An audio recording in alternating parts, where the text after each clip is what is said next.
कल शाम को 5 बजे से हम प्रशासन से मिलने की कोशिश कर रहे हैं। हम सभी साथ में थे। सामूहिक कलेक्टर साहब को मैसेज पहुंचाया कि हम सब इस इशू को लेकर मिलना चाह रहे हैं और आखिर ये क्या इशू चल रहा है बॉर्डर के एरिया के ऊपर। तो कलेक्टर साहब ने खुद स्पष्ट बताया कि मेरे को भी खुद पता नहीं है क्या इशू है, मैं पता करके आपको जवाब दूंगी। उसके बाद में सुबह से हम लगातार संपर्क में थे, फिर दोपहर बाद में मिलने को टाइम दिया। आखिरी 7 बजे वो शुभ घड़ी आई जब प्रशासन से हमारा मिलना हुआ। और मिलने के बाद में प्रशासन ये बताने के लिए कतई तैयार नहीं है कि ये ऐसी घटनाएं क्यों हुई, और सिर्फ राष्ट्रीय सुरक्षा का हवाला दिया जा रहा है कि राष्ट्रीय सुरक्षा के मद्देनज़र रखते हुए ये कार्रवाइयाँ की गई। लेकिन हमें ऐसा कोई चीज़ समझ में नहीं आई कि ऐसी राष्ट्र विरोधी क्या गतिविधियां उस जाल और टाँके के अंदर थी इसको ढाया गया। और इसके साथ साथ अन्य जो सामूहिक आस्था के केंद्र हैं, जहां हिंदू भी आते हैं, मुस्लिम भी आते हैं और भी लोग उन धार्मिक स्थानों के अंदर उनकी गहरी आस्था है, चाहे मंदिर हो, चाहे मस्जिद हो, चाहे मज़ार हो, चाहे दरगाह हो, जहाँ पर ये थार की इस क्षेत्र की अपना रही है, भाईचारा रहा है कि सभी धार्मिक स्थलों का सभी लोग सम्मान करते हैं। यहाँ खेमा बाबा के मंदिर के ऊपर सभी धर्मों के लोग आते हैं। रामदेवरा के दरगाह के ऊपर, वहाँ रामदेवरा के मंदिर के अंदर समाधि के ऊपर सभी धर्मों के लोग आते हैं।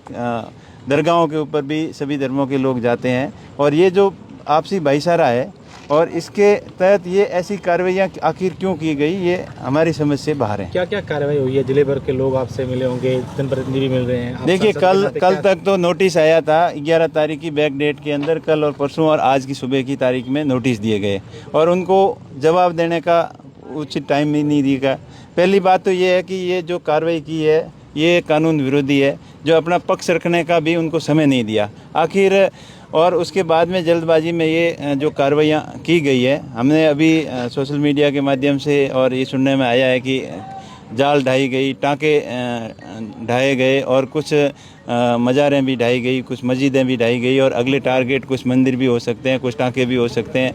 तो ऐसा कुछ समझ में नहीं आ रहा है कि ऐसी क्या राष्ट्र विरोधी गतिविधियां इसके अंदर हो रही थी जिसकी वजह से ये राष्ट्र विरोधी गतिविधियों का हवाला देके ये कार्रवाई की गई। अगला कदम आपका क्या है? देखिए, सरकार का मकसद है कि वर्तमान जो परिस्थितियां चल रही है, यहाँ जो आर्थिक रूप से जो संकट आने वाला है, उससे पूरे देश के लोगों का ध्यान भटकाने के लिए जो ये कार्रवाइयाँ की जा रही है। कहीं पर मंदिरों को टारगेट बनाया जा रहा है, कहीं पर मस्जिदों को टारगेट बनाया जा रहा है और इस बॉर्डर एरिया के अंदर अलग ही तरीके की जो ये एक्टिविटियाँ की जा रही है। इससे साफ जाहिर हो रहा है कि वर्तमान की जो स्थितियाँ बनी हुई है उससे लोगों का ध्यान भटका कर इस धर्म और संप्रदाय के अंदर लोगों को उलझा कर उनकी जो सरकार है वो इस तरह चलती रहे और आने वाले समय में उनको राजनीतिक रूप से कैसे ज़्यादा से ज़्यादा फ़ायदा हो सके, शायद इस मकसद से केंद्र सरकार ने और राज्य सरकार ने मिलकर ये कार्रवाइयाँ की है। ठीक है सर।